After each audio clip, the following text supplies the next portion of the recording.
அன்பு நண்பர்களுக்கு வணக்கம். இனியவை 40 செய்யுள் 15. பிறன்மனை பின் நோக்கா பீடு இனிது ஆற்ற வரன் உழக்கும் பைங்கூழ்க்கு வான் சோர்வு இனிதே.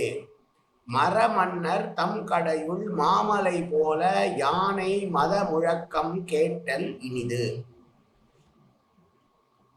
அடுத்தவன் மனைவியை மனதாலும் திரும்பி பார்க்காத பெருமை என்பது ஒரு ஆடவனுக்கு இனிமையானது, நன்மையானது, பெருமையானது.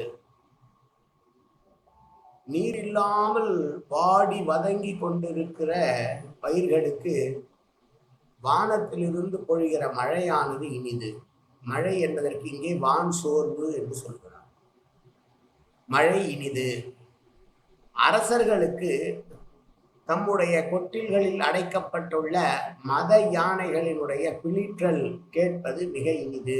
ஏனென்றால் அவர்களுடைய பலத்தை எடுத்து காட்டுவதாக அமைவதால் தங்கள் யானை படையினுடைய பிளிற்றலை கேட்பது மிகவும் இனிது அரசர்களுக்கு என்று சொல்லுகிறார். மீண்டும் செய்யுள். பிறன்மனை பின் நோக்கா பீடு இனிது ஆற்ற வரன் உழக்கும் பைங்கூழ்க்கு வான் சோர்வு இனிதே. மரமன்னர் தம் கடையுள் மாமலை போல் யானை மத முழக்கம் கேட்டல் இனிது. நன்றி, வணக்கம்.